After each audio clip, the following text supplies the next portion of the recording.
اب میں کیا کروں گی؟ خالہ آنسو گراتی سفینہ بیگم کے قریب تخت پر آن بیٹھی تھی۔ اتنی جلدی ہمت ہار گئی؟ اس حویلی کی آب و ہوا سے واقف ہونے کے باوجود گھبرا گئی ہو؟ اس حویلی کی سردارنی تم ہی بنو گی۔ میرا پوتا دل سے نہیں دماغ سے سوچنے والا انسان ہے۔ اس نے یہ سب صرف اس مہناز کو نیچا دکھانے کے لیے کیا ہے۔ اور سب سے بڑی بات یہ، لڑکی بھی سردار سائیں کے ساتھ نہیں رہنا چاہتی۔ نفرت دیکھی ہے اس کی آنکھوں میں نے، جس کا فائدہ صرف ہمیں ہونے والا ہے۔ تم بس اب وہی کرو گی جو میں کہوں گی، اور اب سے اس حویلی میں رہو گی۔ سفینہ بیگم کی نگاہیں دور کھڑی شمیم بیگم پر تھیں۔ وہ اس عورت اور اس کی پوتی کو بھلا کیسے جیتنے دینا چاہتی تھی؟ سچ دادی جان، آپ سچ کہہ رہی ہیں، میں اب اس حویلی میں رہ سکتی ہوں۔ خالہ کی خوشی کا ٹھکانہ نہیں رہا تھا۔ ہاں، یہ عورت اپنی پوتی کے آنے سے بہت ہواؤں میں اڑنے لگی ہے۔ دونوں دادی پوتی کے پر ایک ساتھ کاٹنے پڑیں گے۔ سفینہ بیگم کے ہر انداز میں شمیم بیگم اور اناشا کے لیے نفرت اور حقارت ٹپک رہی تھی۔ سردار سائیں ابھی تھوڑی دیر پہلے اپنے کمرے سے نکلے ہیں اور ملازمہ کو سختی سے ہدایت کی ہے کہ کمرے میں کسی کو نہیں جانے دینا۔ سفینہ بیگم کی بھیجی گئی ملازمہ نے فوراً ان دونوں کے قریب آتے خبر دی تھی۔ وہاں تمام خواتین کے لیے خاص ملازمائیں رکھی گئی تھیں جو ان کے دیے گئے ہر حکم کے تابع تھیں۔ دیکھ لیا، سردار سائیں کو اس میں کوئی دلچسپی نہیں ہے۔ تمہاری جگہ ابھی بھی خالی ہے۔ ملازمہ کی دی خبر ان دونوں کے چہرے پر مسکراہٹ بکھیر گئی تھی۔ ٹھیک کہا آپ نے، سردار سائیں میرے ہیں اور آگے بھی میرے ہی رہیں گے۔ خالہ کا مرجھایا چہرہ ایک بار پھر کھل اٹھا تھا۔ کچھ فاصلے پر کھڑی شمیم بیگم نے ناگواری سے یہ منظر دیکھا تھا۔ انائشہ کو دیکھ وہ اتنا تو سمجھ گئی تھی کہ ان کی پوتی اس حویلی کی سیاست کو برداشت نہیں کر پائے گی۔ ایسا صرف تبھی ہو سکتا تھا جب اسے سردار ذاکوان کی سپورٹ حاصل ہو۔ اب انہیں بس انائشہ پر ذاکوان جتوئی کو اپنی جانب راغب کرنے پر زور دینا تھا۔ میری پوتی کا حسن پہلے دن ہی تم لوگوں کو جلا کر بھسم کر چکا ہے۔ اب آگے دیکھو میں کیسے تم لوگوں کو منہ کے بل گراتی ہوں۔ اس حویلی پر اب حکومت ہوگی تو صرف سردارنی انائشہ ذاکوان جتوئی اور اس کی دادی شمیم جتوئی کی۔ تمہیں اب ہارنا پڑے گا سفینہ جتوئی، میری پوتی ہرائے گی تمہیں۔ شمیم بیگم کو بہت سالوں بعد آج امید کی کرن نظر آئی تھی، جس سے وہ کسی قیمت پر گنوانا نہیں چاہتی تھی۔ کب سے اور کیسے جانتے ہو اس لڑکی کو؟ ذاکوان نے سرد و سپاٹ لہجے میں اپنے سامنے دونوں ہاتھ باندھے کھڑے دلشیر کی جانب دیکھتے پوچھا تھا۔ سائیں، 3 سال سے، دلشیر نے نگاہیں جھکائے جواب دیا تھا۔ محبت کرتے ہو اس سے؟ ذاکوان نے ایک اور سوال داغا تھا۔ پورے مردان خانے میں اس وقت ان دونوں کے علاوہ کوئی بھی موجود نہیں تھا۔ جی سائیں۔ دلشیر ذاکوان سے اب مزید کوئی بات بھی چھپانا نہیں چاہتا تھا۔ شادی کرنا چاہتے ہو اس سے؟ ذاکوان کا لہجہ ابھی بھی ہنوز سخت تھا۔ جی سائیں، دلشیر نے بنا سر اٹھائے جواب دیا تھا۔ میرے کہنے پر چھوڑ سکتے ہو اسے؟ فراموش کر سکتے ہو اسے؟ ذاکوان کے اگلے سوال پر دلشیر نے جھٹکے سے سر اٹھایا تھا۔ اسے لگا تھا ذاکوان نے سوال نہیں پوچھا تھا، بلکہ اس کے سینے میں دھڑکتے دل پر کھنجر مارتے اسے مردہ کر دیا تھا۔ سائیں، اس نے بے یقینی سے ذاکوان جتوئی کو دیکھا تھا، کیونکہ اسے اپنے سردار سے اس قدر سنگدلی کی امید بالکل بھی نہیں تھی۔ کچھ پوچھا ہے میں نے تم سے؟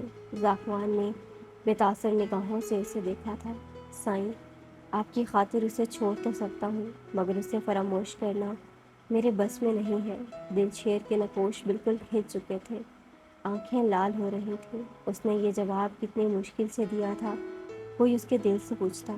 مجھے تم سے یہی امید تھی۔ یقین کرو، یہ فیصلہ تمہاری آگے کی زندگی کے لیے بہترین ثابت ہوگا۔ یہ پیار محبت کچھ نہیں ہوتا، اس چکر میں خود کو برباد مت کرو تو عقل مندی ہے۔ ذاکوان کو دلشیر کا فیصلہ بہت پسند آیا تھا۔ سگریٹ سلگاتے اس نے دلشیر کو وہاں سے جانے کا بول دیا تھا، جب اسی لمحے اس کا موبائل بجا تھا۔ سردار سائیں، آپ جو چاہتے تھے وہ ہو چکا ہے۔ اب مجھے ایک بار اپنی بیٹی سے ملنا ہے۔ میں ناز بیگم کے لہجے میں اپنی بیٹی کے لیے تڑپ واضح تھی، جو محسوس کرتے ذاکوان جتوئی کے دل میں سکون اترتا چلا گیا تھا۔ آپ اس حویلی میں قدم نہیں رکھ سکتی، اور جب تک میں نہ چاہوں میری بیوی سے نہیں مل سکتی۔ آپ کیوں بار بار مجھے ڈسٹرب کر کے اپنی بیٹی کے لیے مشکلات بڑھا رہی ہیں۔ اس حویلی کے سخت قوانین سے تو واقف ہی ہیں آپ، اسی وجہ سے تو بھاگ کر گئی تھی یہاں سے۔ ایسا نہ ہو آپ کی بیٹی کو بھی ویسی مشکلات کا سامنا کرنا پڑ جائے۔ ذاکوان نے بات ختم کرتے سگریٹ کا گہرا کش لیتے دھواں فضا میں چھوڑا تھا۔ اس کی دھمکی سن کر مہناز بیگم کو چپ سی لگ گئی تھی۔ ہر گزرتا لمحہ انہیں احساس دلا رہا تھا کہ وہ عائشہ کو یہاں بھیج کر کتنی بڑی غلطی سرزد کر چکی ہیں۔ ذاکوان جتوئی جیسے انسان سے لڑنا ان کے بس کی بات نہیں تھی، بلکہ یہاں کوئی ایسا انسان تھا ہی نہیں جو ذاکوان جتوئی کے آگے اپنی بات منوا سکے۔ ذاکوان دوسری جانب چھائی خاموشی محسوس کرتا فون بند کر گیا تھا۔ عائشہ نے قسمساتے آنکھیں کھول دی تھیں۔ خود پر پڑے وزن سے اسے اپنی سانس رکتی محسوس ہوئی تھی۔ کمبل سے منہ نکالتے اس نے ارد گرد کے ماحول کا جائزہ لینا چاہا تھا۔ پہلے تو اسے کچھ سمجھ نہیں آیا تھا، مگر اگلے ہی لمحے وہ کمبل ہٹاتی ایک جھٹکے سے اٹھ بیٹھی تھی۔ آہستہ آہستہ گزرے تمام لمحے اس کے ذہن میں کسی فلم کی طرح گردش کرنے لگے تھے جو اس کا خون گلا کر رکھ گیا تھا۔ اللہ جی، کہاں پہنچا دیا مجھے آپ نے؟ میں کیسے نکلوں گی اس سائیکو سردار کے چنگل سے؟ عائشہ بیڈ سے اٹھی تھی اور بھاری بھرکم لباس ابھی بھی اس کے وجود پر تھا۔ ایڈیٹ لوگ، ایسے لباس بھلا کون پہنتا ہے؟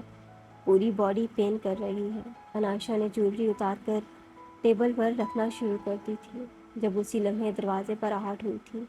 سردارنی سائیں، آپ کی طبیعت ٹھیک ہے؟ آپ کو کسی شے کی ضرورت تو نہیں؟ ملازمہ نے اندر آتے برجستہ سوال کیا تھا۔ میں بالکل ٹھیک ہوں اور میرا نام عائشہ اعظم خان ہے، کوئی سردارنی وردارنی نہیں ہوں میں، انڈرسٹینڈ؟ اب جاؤ اور جا کر اپنے اس پاگل سردار کو بلا کر لاؤ، بات کرنی ہے مجھے اس سے۔ عائشہ اپنی جھنجھلاہٹ اور غصہ ملازمہ پر نکالتی کافی دور ہوئی تھی، ورنہ وہ ہمیشہ ملازمین کے ساتھ بہت اچھے سے پیش آتی تھی۔ جی سردار نسائی، وہ ملازمہ سر جھکائے جواب دیتی خاموشی سے نکل گئی تھی، مگر اس کے پیچھے دروازے کے باہر کان لگائے کھڑی سفینہ بیگم کی ملازمہ کو تو جیسے ایک نئی مسالہ دار خبر مل چکی تھی۔ وہ جلدی سے یہ خبر اپنی مالکن کو سنانے دوڑ گئی تھی۔ عائشہ خود کو جویلری اور بھاری بھرکم دوپٹے سے آزاد کیے بالوں سے بھی پھول نکال کر اپنے گھنے بالوں کو کمر پر پھیلا چکی تھی۔ پیروں تک آتے بلوچی لباس میں اپنی جگمگاتی دودیا رنگت کے ساتھ بہت پیاری لگ رہی تھی۔ سینے پر بازو باندھے وہ مسلسل کمرے میں ٹہل رہی تھی۔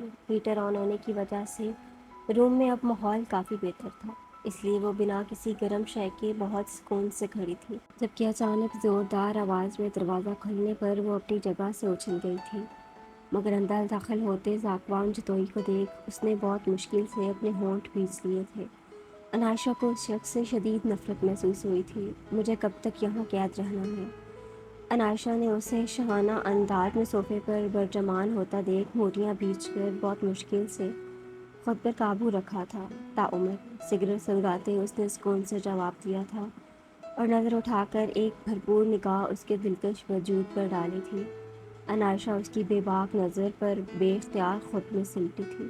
اسے دوپٹے کے پاس نہ ہونے کا شدت سے احساس ہوا تھا۔ تم بہت غلط کر رہے ہو، تم یہاں کے لوگوں کو، یہاں تک کہ میری ماما کو بھی بلیک میل اور خوف زدہ کر کے یہ سمجھ رہے ہو کہ تم مجھے بھی ڈرا لو گے، مجھ سے جیت جاؤ گے تو بھول ہے یہ تمہاری۔ میں عائشہ اعظم خان ہوں، ہار کبھی نہیں مانوں گی۔ عائشہ کو اس شخص کا غرور ایک آنکھ نہیں بھایا تھا۔ وہ سمجھ گئی تھی اب اسے ہر جنگ خود ہی لڑنی تھی۔ تو تم مجھے ہرانا چاہتی ہو؟ ذاکوان نے اد جلے سگریٹ کو ایش ٹرے میں مسلتا اس کی جانب بڑھتے سوالیہ نگاہوں سے اسے دیکھا تھا۔ ہاں، اور ایک دن ایسا کر کے رہوں گی۔ اسے قریب آتا دیکھ عائشہ اندر سے لرز اٹھی تھی، مگر چہرے پر خوف ظاہر نہیں ہونے دیا تھا۔ اس کی بات پر ذاکوان نے ایسے کہکا لگایا تھا جیسے کسی بچے کی بچگانہ بات سن کر ہنستے ہیں۔ تم ایک انتہائی۔ عائشہ کے باقی الفاظ منہ میں ہی رہ گئے تھے، کیونکہ ذاکوان جتوئی اس کی کلائی گرفت میں لے کر اپنی جانب کھینچ چکا تھا۔ میں ایک انتہائی ظالم سردار ہوں جس کی مرضی کے بغیر اس کی سلطنت میں کوئی پرندہ بھی پر نہیں مار سکتا۔ تم بھی یہاں وہی کرو گی جو میں چاہوں گا۔ ورنہ انجام کی ذمہ دار تم خود ہوگی۔ ذاکوان جتوئی اسے اپنے بے حد قریب کرتا اس کی جانب جھکا تھا۔ یہ مت سمجھنا سردار ذاکوان جتوئی کہ تم میں ذرا سا بھی دلچسپی لے رہا ہے یا تمہاری خاطر مرا جا رہا ہے۔ ذاکوان نے اس کی گلابی گال کو چھوتے اپنی بات مکمل کی تھی، جسے سن کر عنائشہ کا پارا مزید چڑھ گیا تھا۔ پھر کیوں آ رہے ہو میرے قریب؟ او سچ، میں یہ بات تو بھول ہی گئی، تم جیسے نام نہاد مردانہ انا رکھنے والے سردار تو ہوس کے پجاری بھی ہوتے ہیں، جن کے نزدیک عورت ٹیشو پیپر سے زیادہ کوئی اہمیت نہیں رکھتی۔ ایک عورت کا حق مار کر اس پر سوتن مسلط کر دیتے ہیں، صرف اپنی خواہشات کی تکمیل کر کے اپنی انا کو تسکین دینے کی خاطر۔